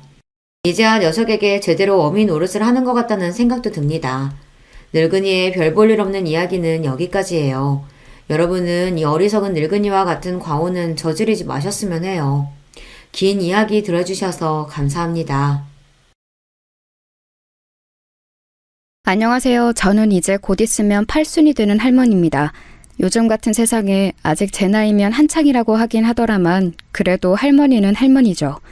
일평생 제 이야기를 남에게 해본 적이 없었는데 오늘은 제 이야기를 좀 해볼까 합니다. 여러분들에게 다 털어놓고 나면 제 속이 좀 시원해지고 기분도 괜찮아질까 싶어서요. 저는 가난한 집 막내딸로 태어났습니다. 위로는 오빠가 둘 있었는데 우리 시절에 그랬듯 여자는 늘 뒷전이었어요. 기억도 안 나는 어린 시절부터 어머니를 도와 집안일을 했었어야 했고 국민학교도 겨우 졸업했습니다. 아버지가 계집애가 공부를 해서 어디다 쓰냐면서 엄청 구박을 하셨거든요. 오빠들이 교복을 입고 학교에 가는 모습이 그렇게 부러웠어요. 그래도 막내라고 학교에서 빵 같은 걸 받아오면 저를 먼저 챙겨주곤 했습니다. 그 오빠들이 이제 다 세상을 떠나고 없네요. 넉넉하지 않은 형편이었기 때문에 저는 13, 일찌감치 공장에 취직을 했어요. 하루 종일 미신기 앞에 앉아서 노동을 했습니다. 그리고 버는 돈은 족족 집으로 다 가져다 줬어요. 오빠들 학비에 보태야 했기 때문입니다. 아버지의 구박을 받으면서 자라긴 했지만 어머니나 오빠들이 잘해줬기 때문에 위로가 되었습니다. 오빠들이 학교를 졸업하고 나서는 야간 학교라도 다니라고 돈도 쥐어줬었으니까요. 제 덕에 학교 졸업했다고 말이죠. 그렇게 여공으로 몇 년의 세월을 보내며 야간 학교를 졸업했습니다. 그리고 어느 작은 회사에 취직을 했어요. 건설회사에서 잠부나 심부름하는 일이었지만 그 당시에는 공장을 벗어난 것만으로도 행복했습니다. 남편은 그때 만난 사람이에요. 제 나이 22살, 남편은 26이었어요. 양쪽 부모님은 궁합도 안 보는 나이 차이라며 호들갑을 떨어대셨어요. 남편 집에서는 당시에는 어린 나이가 아니었던 남편을 빨리 보내고 싶어하는 마음이었고 저희 집은 딸아이 빨리 치워버리자는 마음이었겠죠. 특히 아버지 말입니다. 저희는 그렇게 결혼했어요. 그 당시에는 흔치 않은 연애 결혼이었습니다. 저도 저에 대해 적극적으로 애정 표현을 해오는 남편이 싫지는 않았거든요. 나를 좋아해주는 사람에게 시집가야 한다는 어머니의 말씀을 정말 귀에 인이 박히도록 들어왔던지라 더 남편과 결혼해야겠다는 생각했는지도 모릅니다. 순조로웠던 결혼까지의 과정과는 달리 결혼하고 나서는 고달픈 일들이 많았어요. 일단 시집살이가 엄청났습니다. 시어머니는 보통 유별난 분이 아니셨거든요. 특히 아들에 엄청 집착하셨는데 제가 결혼하고 1년 넘게 임신이 되지 않자 정말 유난을 부리셨어요. 지금 같으면 뭐 1년 가지고 23 어린 여자에게 뭔 문제가 있어서 좀 기다려보자 하겠지만 그때는 또 시대가 시대였지 않습니까? 밤낮으로 어머님을 따라 전국에 아들 낳는다는 명소라는 명소는 다 가서 기도를 드리고 옆집에 아들만 셋 낳았다는 여자의 속옷을 비싼 값에 사와서 입고 다니기도 하고 좋다는 약이란 약은 다 먹었어요. 하지만 아이가 쉽사리 들어서지 않았습니다. 그 덕에 구박이란 구박은 다 받았어요. 년년 소리를 들으며 온갖 집안일을 다 해야 했고 어디 가서 사람 취급 못 받는 건 예사였습니다. 지금이야 임신이 안 되면 남자 쪽에도 문제가 있을 수도 있으니 같이 검사를 하자고 하지만 그때는 뭐 그런 게 있을 때인가요? 그냥 며느리가 죽을 죄를 지은 죄인인 거죠. 그래서 정말 매일 밤을 울었어요. 내가 정말 어디 문제가 있나, 나는 애도 못 낳는 여자인가 하면서 말입니다. 남편은 아버지와 달리 다정한 사람이긴 했지만 그만큼 효자이기도 했어요. 그래서 매일 밤 저를 달래주면서도 자신의 어머니의 말이라면 다 들었습니다. 그래서 시어머님이 더 저를 대놓고 미워라 하셨겠죠. 그 부분은 아직도 생각하며 가끔 미워요. 그때 내 편을 제대로 좀 들어주지 하는 생각도 들고 말이죠. 하지만 다 너무 옛날 이야기네요. 결혼하고 5년 만에 첫째 아이가 들어섰습니다. 제 나이 27이었어요. 온 집안이 그야말로 경사였습니다. 그날 이후로 시어머님은 절에 들어가셨어요. 제 뱃속에 있는 아이가 아들이어야만 했거든요. 5년 만에 된 임신인데 그 이후에는 또 언제 될지도 알 수 없거니와 그땐 27이면 노산 소리를 들을 때라 다음은 없다고 생각하셨는지 정말 간절하셨습니다. 저는 답답하리만큼 누워서 꼼짝조차 못했어요. 혹시나 애 떨어지면 안 된다고 물을 마시러 가는 것조차 함부로 하지 못했습니다. 꼭 아들이어야만 한다. 딸이면 너는 쫓겨나. 그런 말씀을 서슴없이 하셨어요. 하지만 모두의 바람과는 달리 제 뱃속의 아이는 딸이었습니다. 아이가 나오자마자 모두가 실망 어린 탄식을 하던 장면을 저는 아직도 잊을 수가 없어요. 그 누구 하나 고생했다는 말이 없었습니다. 오히려 시어머니는 방금 해산한 며느리의 면전에 대고 2년 전연하며 쌍욕을 하셨으니까 뭐 말 다 했죠. 씨바지를 드려야 돼. 어머니, 아직 이 사람 젊고 저도 젊어요. 그런 말씀은 마세요. 씨바지를 드려야 한다는 말에 남편은 처음으로 자기 어머니의 뜻에 반기를 들었어요. 절대 그러지 않는 사람이 그러니 시어머니도 고집을 부리시진 못했습니다. 하지만 제가 둘째를 가지기 전까지는 내내 그랬으면 하는 마음을 남편에게 이야기했어요. 실제로 알아보러 다니신 것도 알고 있었습니다. 어디서 이런 박복한 년이 굴러들어와서 내가 그때 그냥 좋다고 며느리를 들인 게 실수지, 실수야. 어디 가서 물어보면 너보고 다 아들 복은 뒤지게 없다고들 한다. 어? 아이고 내 팔자야. 우리 집안의 대가 여기서 끊어지겠어. 전년 하나 때문에. 매일매일 그런 소리를 듣고 살았어요. 정말 매일매일이요. 나중에는 욕을 안 듣는 날이 이상한 느낌이 들 정도였습니다. 임신이네요. 축하드려요.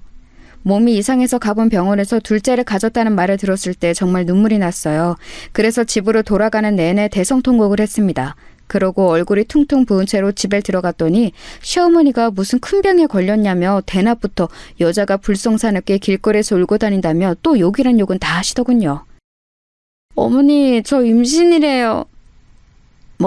뭐요? 진짜요? 네. 아이고 부처님 천지시면이 감사합니다. 아이고. 그날부터 다시 어머님의 기도가 시작됐습니다. 그전과 다른 게 있었다면 가시던 그 절에 저도 함께 들어가 있었어야 했다는 거예요. 산달이 될 때까지는 이 안에서 꼼짝도 말거라.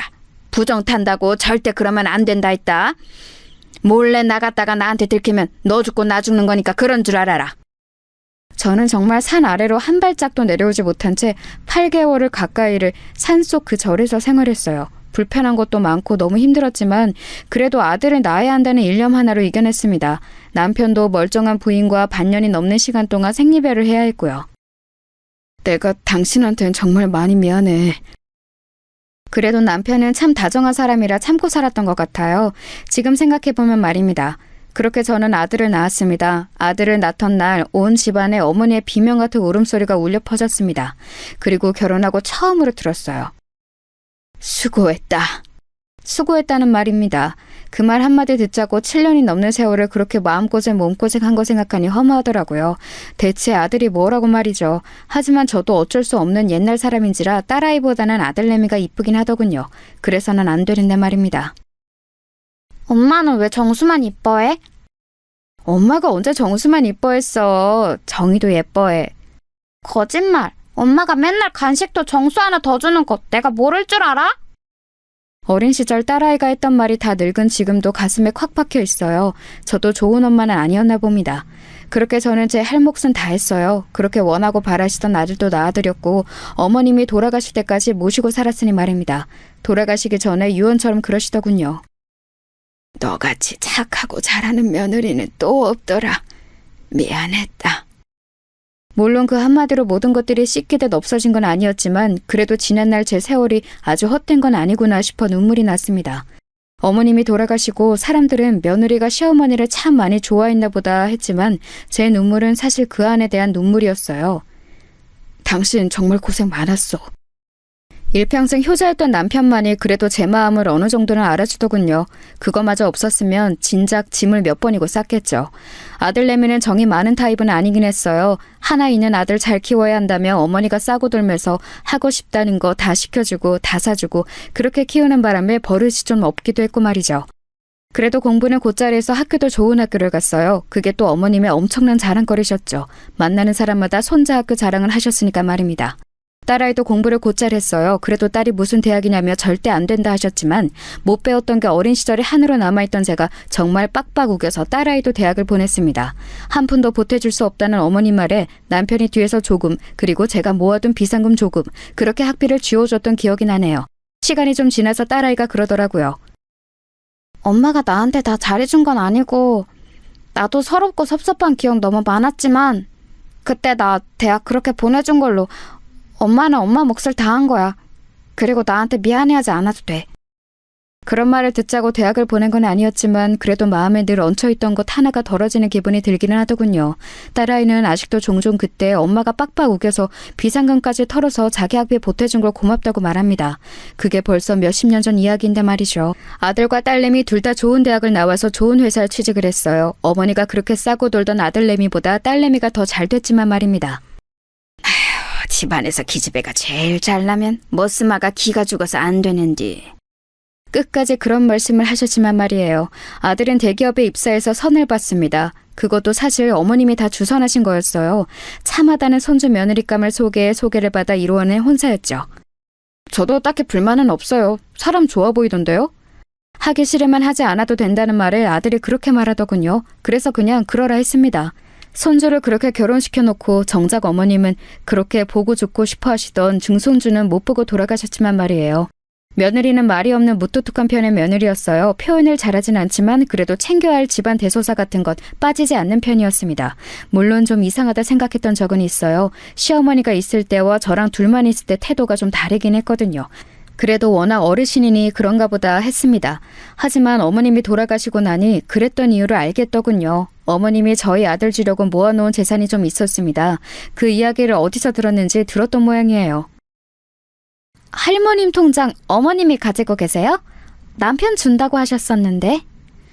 어머님의 장례를 치르자마자 하는 소리에 솔직히 기겁하긴 했지만 그래도 돈 앞에선 다들 그러기도 하고 알뜰살뜰 모아서 뭐 지들한테 쓰겠지 싶어서 군말 없이 어머님의 통장을 건넸던 기억이 납니다. 뭐 사실 어머님이 돌아가시기 직전에 그건 저희 아들 몫이라고 몇 번이나 말씀하신 것도 있고요. 딸내미는 섭섭해하지도 않았어요. 지 할머니가 어떤 사람인지 워낙 어린 시절부터 보고 자란 탓이었겠죠. 엄마 보험 수혜자 너로 해둘 거야. 너는 그거 가져. 무슨 그런 소리를 해! 그런 소리 하지도 마! 딸내미는 엄마는 벌써 무슨 그런 죽는 소리를 하는 거냐며 엄청 화를 내더라고요. 아무튼 며느리에 대한 인상이 좋은 건 아니었습니다. 애가 정이 많아 보이지도 않았고요. 하지만 딱히 흠잡을 만한 일을 한 것도 없었고 저는 시어머니에게 너무 박대를 당하며 살아왔기 때문에 하나밖에 없는 며느리에게 싫은 소리 하고 싶지 않았어요. 그래서 되도록 말을 얹지 않고 자기가 하고 싶은 대로 뒀습니다. 그래서 교류가 없는 편이었어요. 명절이나 생일에나 한 번씩 볼 정도로요. 그마저도 얼마 가지 않아 다는 오지 않고 1년에 한 번 정도로 줄어들긴 했지만 말입니다. 애들한테 그다지 바라는 것도 없었고 지들 밥벌이 다 잘하고 결혼해서 부모 속 안 썩이는 것만으로도 효도라고 생각하고 있었기 때문에 불만은 없었습니다. 그리고 시어머니가 돌아가신 이후에는 남편이랑 여기저기 같이 여행도 다니고 하면서 둘이서 잘 지냈거든요. 어머니가 아들 몫이라고 몰래 숨겨두었던 땅이 좀 있었는데 그게 많이 올랐어요. 그 주변에 싹 다 재개발에 들어갔거든요. 그래서 그 땅을 팔아 건물을 한 채 사서 남편과 그 건물에 세를 받아 생활했습니다. 둘이서 여행 가고 싶은 곳 마음대로 다니고 맛있는 거 먹고 그러기에는 차고 넘치는 돈이었어요. 며느리에게 이 아이가 일반적이진 않구나 하는 감정을 느낀 것도 그 즈음일 겁니다. 시어머니가 물려주신 땅이 또 있고 그 땅이 재개발에 들어갔고 그래서 저희가 그 땅을 팔아서 건물을 샀다는 걸 알게 되었을 때 며느리의 태도였습니다. 아버님, 오늘은 제가 밥 해드릴게요. 전과는 너무 다르게 애교도 있고 잘하더군요. 특히 남편에게 말이죠. 하지만 남편은 시어머니랑은 달리 그런다고 우리 며느리 하는 사람은 아니었지만 말입니다. 아버님이 좀 무뚝뚝한 편이신 것 같아요. 좋으면서 저러는 거니까 너무 신경 쓰지 말거라. 그래도 혹여나 며느리가 기분이 상할까 제가 중간에서 많이 애쓰긴 했어요. 그렇게 평화롭다면 평화로운 날들이 지속될 줄 알았습니다. 그런데 불행은 그럴 때 갑자기 찾아오는 거더라고요. 암이라고 하는구먼. 너무 늦게 발견해서 수술도 의미가 없냐. 여태 건강검진 한번 제대로 받지 않고 자신만만하게 살아온 벌이었을까요? 제가 닥달해서 한 건강검진에서 남편은 암이라는 진단을 받은 겁니다. 노인들은 진행이 느려서 그래도 몇 년은 살 수 있다고 하더만 그 사이에 우리도 열심히 놀려 다녀야겠어. 아유, 무슨 소리예요. 입원해서 수술하고 치료를 받아야지. 어차피 다 늙은 노인네. 얼마 더 살자고 그 병원에서 누워있기만 해서 뭐하나. 그냥 하고 싶은 거 하고 먹고 싶은 거 먹으면서 살 만큼 살다가 가면 되는 거지. 남편은 끝까지 고집을 꺾지 않았습니다. 그래서 결국 제가 졌어요. 남편은 그동안 모든 재산을 제 앞으로 해뒀어요.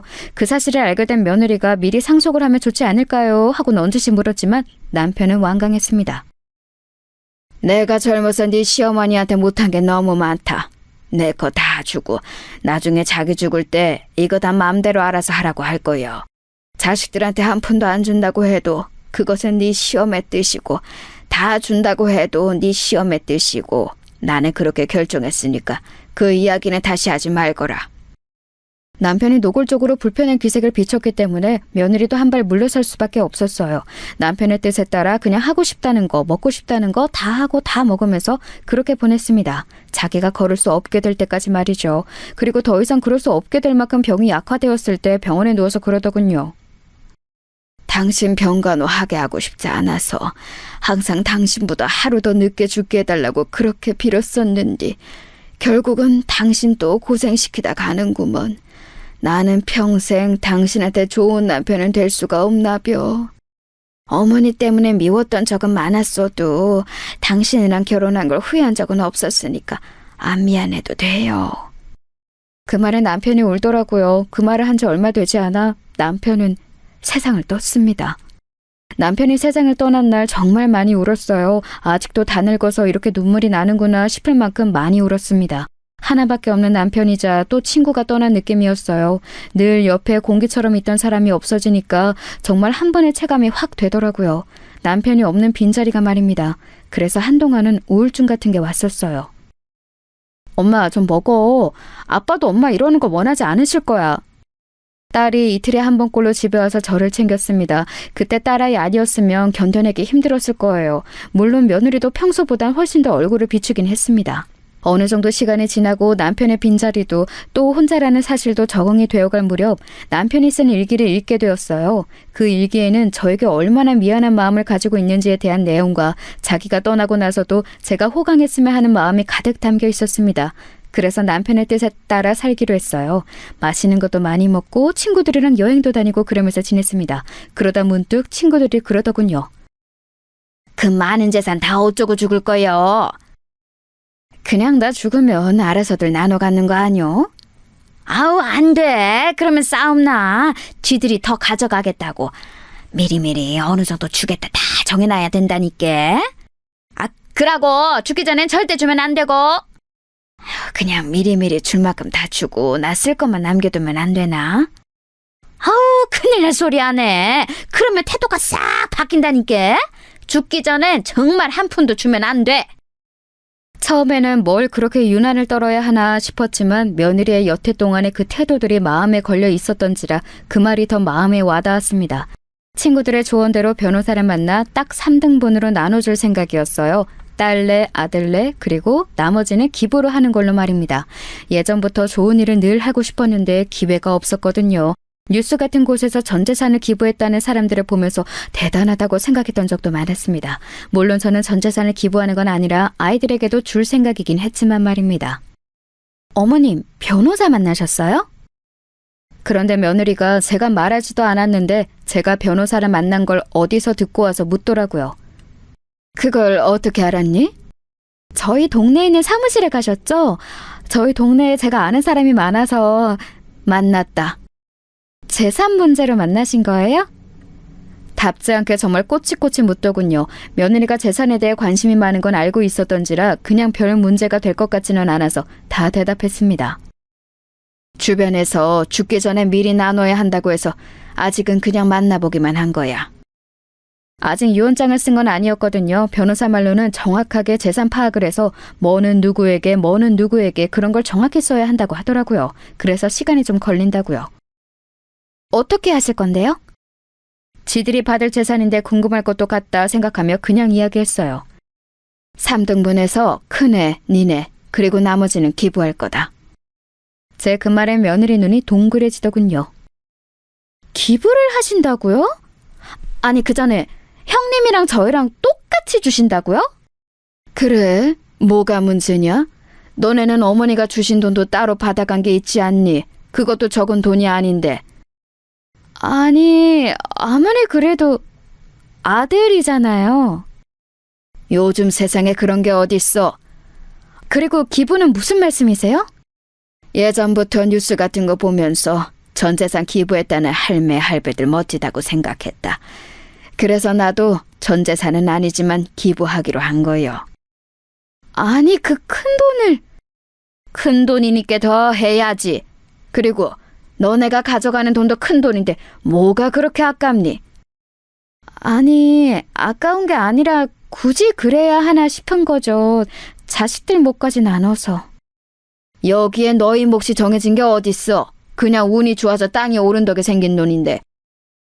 며느리가 꽁한 얼굴로 입을 꾹 다물더군요. 상당히 불만이 많은 얼굴이었지만 더 말을 꺼냈다간 이마저도 제가 안 준다고 할까봐 참는 게 느껴졌습니다.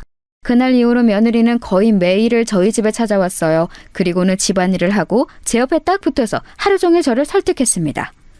어머님, 다시 한번 생각해 보세요. 저희가 다 달라는 거 아니라니까요. 애비도 그렇게 많이 기부하냐고 어머니께 다시 말해보라고 했고. 나는 이미 마음 다 정했다니까 그런다. 유언장 그렇게 쓸 마음은 안 바뀌니까 너도 그만 포기해. 그리고 이렇게 매일 오는 것도 하지 말거라. 그렇게 해도 제 마음이 바뀔 것 같지 않으니 한동안은 그만하는 것 같더라고요. 제가 생전 며느리 흉을 다른 사람에게 본 적이 없는데 요즘 며느리는 너무 노골적으로 돈돈거리는 것 같아서 딸아이에게도 말한 적이 있었습니다. 엄마, 절대 유산상속 미리 해주지 마. 싸가지가 없어. 평소에는 자주 오지도 않으면서. 그래도 애 앞에서는 그런 소리 하지 마라. 안 해요. 나도 괜히 분란 만드는 거 싫어. 그냥 엄마랑 이렇게 뒤에서 욕하고 마는 거지. 딸내미도 지아빠 닮아서 여기저기 입대는 스타일이 아니라 그런지 그냥 그러고 말긴 했지만 말입니다. 그러던 어느 날이었어요.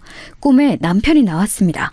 그렇게 가고 나서 한 번도 꿈에 나온 적이 없었는데 저 멀리서부터 저한테 이리 오라고 손짓을 하더군요. 그래서 남편 가까이 다가가 푸념을 했습니다.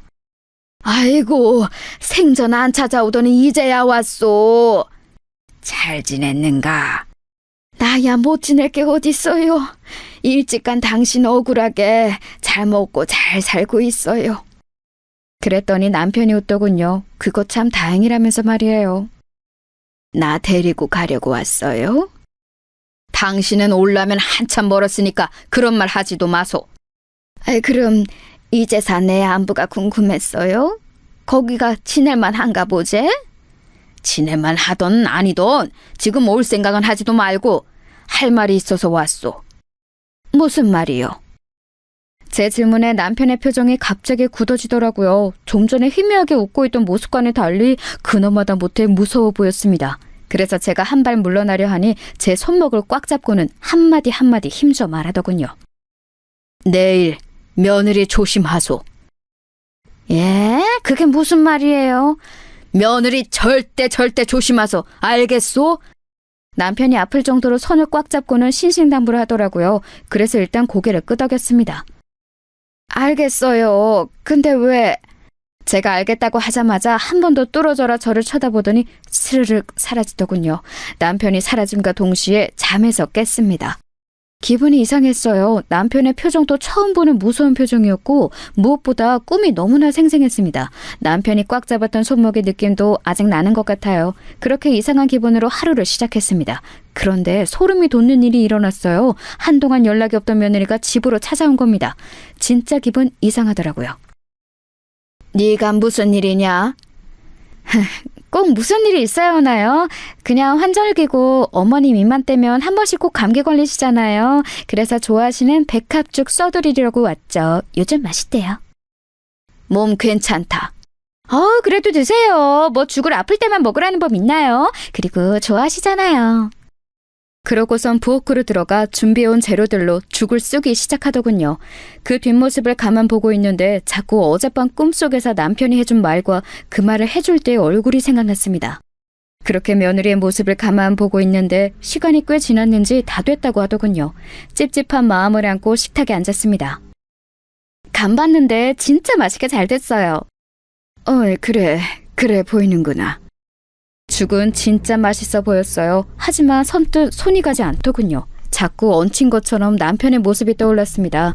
그래서 답답한 듯 가슴을 툭툭 쳤어요. 그랬더니 며느리가 자리에서 벌떡 일어서더군요. 뭘 가져다 드릴까요? 그리고는 제 대답도 듣지 않고 벌떡 일어나 물을 가지러 돌아서더군요. 그때였습니다. 갑자기 왜 그런 생각과 행동을 했는지 모르겠지만 며느리의 앞에 놓인 며느리의 죽과 제 앞에 놓인 제 죽을 바꿔야겠다는 생각이 들더군요. 그냥 그래야겠다는 생각이 들었습니다. 그래서 퍼뜩 그릇을 바꿨어요. 그리고 모른 척 앉아 있었습니다. 심장이 정말 벌렁벌렁거렸어요. 지금 다시 생각해도 그러네요. 어머님, 여기 물이요. 그래, 고맙다. 며느리는 그런 제 모습을 잠시 보다가 자신이 먼저 먹기 시작했습니다. 저도 며느리가 먹기 시작하는 걸 보고 한술 떴어요. 맛있네. 맛있더라고요. 생일에도 잘해주지 않던 며느리의 음식을 이렇게 이런 상황에서 먹게 되는 게 기분이 묘했지만 말입니다. 걱정했던 일은 일어나지 않았어요. 며느리는 죽을 잘 먹고 과일까지 깎아서는 같이 먹고 뒷정리까지 하고서는 집으로 돌아갔습니다. 아무 일도 일어나지 않아서 오히려 민망하고 그런 생각을 잠시나마 했던 게 며느리한테 좀 미안하더라고요. 아휴, 그 양반은 왜 생전 나타나지도 않다가 나타나서 그런 말을 해서는. 남편이 왜 그런 말을 했을까 생각하며 오늘 며느리를 의심한 걸 하루 종일 자책하고 있을 때였어요. 늦은 밤이었는데 아들에게 전화가 왔습니다. 생전 전화를 잘하지 않는 아이라 무슨 일인가 싶어서 전화를 얼른 받았어요. 네가 이 시간에 어쩐 일이냐? 무슨 일 있어? 어머니, 오늘 집사람 어머님 집에 갔어요? 아들의 목소리가 어딘가 급박해 보이더라고요. 그래서 바로 대답했습니다. 와서 백합죽 끓여줘서 같이 먹고 돌아갔는데 왜? 무슨 일이 있는 게냐? 아니, 이 사람이 지금 알러지 증상이 심하게 올라와서 응급실에 왔는데 뭘 먹었는지 말을 안 하잖아요. 그 자리에서 휴대폰을 떨어뜨릴 뻔했어요. 며느리와 저는 같은 알러지를 가지고 있습니다. 바로 땅콩 알러지예요. 어릴 적 땅콩을 먹고 죽을 뻔한 이후로는 땅콩을 먹지 않는다는 이야기를 했던 적이 있는데 자신도 그렇다고 한 적이 있었거든요. 어머니? 아들의 목소리가 들려오는데도 멍하게 휴대폰을 들고만 있었습니다. 무슨 말을 해야 할지도 모르겠고 그냥 멍하기만 하더군요. 지금은 괜찮니? 네, 지금은 주사 맞아서 괜찮아지고 있는데 땅콩 알러지가 있는 사람이 자기가 찾아서 그걸 먹었을 리도 없고 그럼 뭘 먹었는지 말을 해줘야 하는데 말을 안 하잖아요. 애가 오늘 할머니 집 간다고 했대서 전화해봤어요. 며느리는 주사를 맞고 자는 중이라고 하더군요. 그렇게 전화를 끊었는데 저도 모르게 눈에서 눈물이 흘렀습니다. 재산 때문에 시어머니를 죽이려고 죽에 땅콩가루를 집어넣는 며느리라니요. 저에게 이런 드라마에서나 볼 법한 일이 일어날 거라고는 상상도 한 적이 없거든요. 정말이지 세상이 뒤집힌 것 같은 기분이었어요. 아니, 죽다 살아났으니 그게 맞긴 한 거겠죠. 아이고, 애들 아버지. 손을 덜덜덜 떨며 어제 꿈에 나타난 남편을 부르짖었어요. 그렇게 그날은 충격으로 밤을 지새우다시피 했습니다. 그리고 그 다음날 먼저 딸애에게 이 이야기를 전했어요. 딸애가 너무 놀라서 한달음에 달려왔더군요. 그리고 저를 붙잡고 울면서 화를 내기 시작했습니다. 엄마는 그렇게 될 때까지 아무 의심도 안 했어? 진짜 큰일 날 뻔했잖아. 아빠가 꿈에 안 나타났으면 어쩌려고 그랬어? 상상이나 했겠니? 그런 일을 할 거라고. 딸애는 한참을 울면서 화를 내더니 당장이라도 누구 하나 때릴 기세로 일어서더군요. 내 인연을 가만두나 봐. 그 자식도 가만 안 둘 거야. 어디서 그런 년을 데리고 와서는. 일단 앉아라. 내가 그렇게 말한다고 해도 그 아이가 박바국이면 그만인데 누구 말을 믿겠니? 너도 처음에 엄마가 잘못한 거 아니냐고 몇 번을 되물었잖아.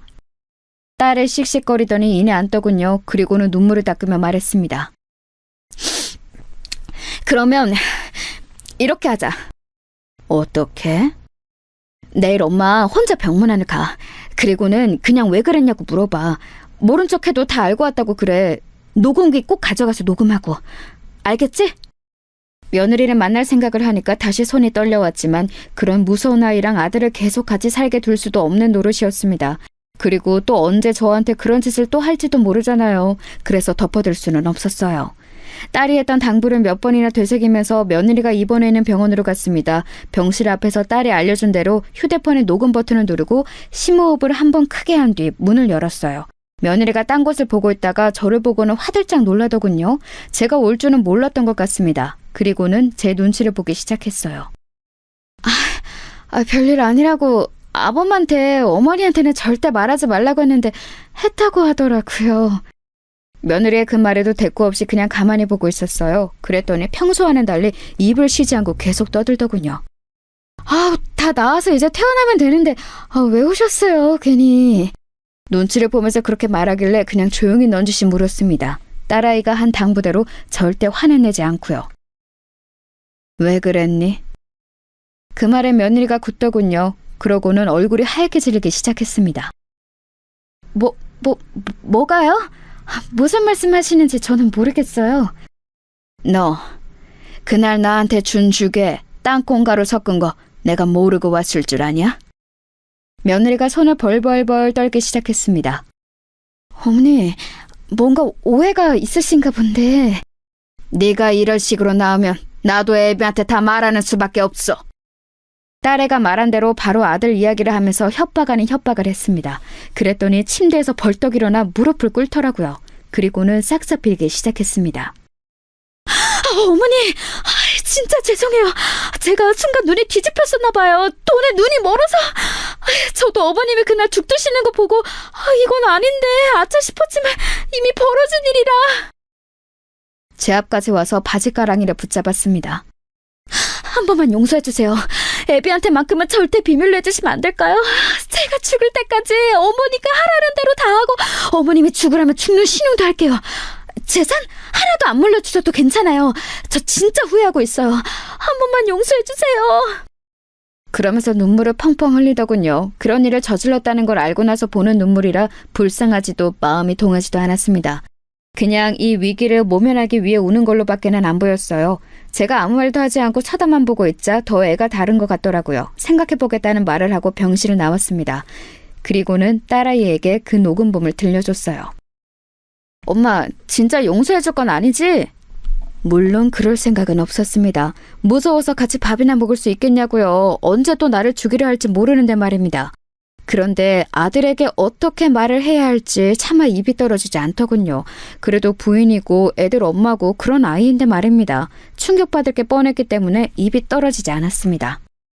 그렇게 며칠을 고민만 하고 아무런 행동도 하고 있지 못하고 있던 어느 날이었습니다. 아들이 찾아왔어요. 그리고는 정말 상상도 못했던 말을 하더군요. 어머니, 그 사람이 실수로 땅콩에 들어가는 음식을 어머니랑 자기랑 나눠 먹고 그런 일이 일어난 것 같다고. 어머니는 괜찮으시냐고 하던데 별일 없으셨어요? 먼저 선수를 친 겁니다. 제가 며칠째 조용하니 불안했던 건지 아니면 다 말할까봐 겁이 났던 건지 아들에게 거짓말로 그렇게 이야기를 한 것 같더라고요. 정말 기가 막혔습니다. 걔가 그러디? 네, 실수로 땅콩에 들어가는 음식을 어머니랑 나눠 먹은 것 같다는데 어머니는 괜찮으세요? 알러지 심하시잖아요. 그때 누군가 집으로 또 찾아왔습니다. 며느리더군요. 얼굴이 하얗게 질려서 왔더군요. 내가 와본다니까 당신은 왜 왔어요? 그래도 어머니를 직접 봐야 마음이 놓이지. 알러지 반응 심하신데. 아직 별일 없는 거 보면 괜찮으신데 잘 지나가신 거죠? 그래 보이긴 한데 어머니 괜찮으신 거 맞죠? 며느리가 중간에서 제 눈치를 계속 보더군요. 안 괜찮다. 그쵸? 제가 알기론 어머니 어렸을 때 죽을 뻔하신 뒤로 절대 안 먹는다고 제가 아버지한테 몇 번이나 이야기 들었었는데 얼른 병원에 가서 검사라도. 나는 안 먹었어. 에? 근데 방금 안 괜찮다고. 도어락에 눌리는 소리가 나더니 이번에는 딸아이가 들어오더군요. 그 일이 있은 뒤 마음이 너무 불안하다고 딸아이가 요즘 집에 자주 찾아오곤 했습니다. 오늘 사단이 나겠구나 직감적으로 알 수 있었어요. 아니나 다를까 딸아이는 며느리를 보자마자 인상이 험악해지더군요. 네가 여기 어디라고 와? 국으로 엎어져서 조용히 있어도 머리채를 잡으러 가고 싶은 마당에! 평생 자기 누나가 그 정도로 화를 내는 걸 본 적이 없었던 아들이 놀란 얼굴로 딸아이를 바라봤습니다. 누나 왜 그래?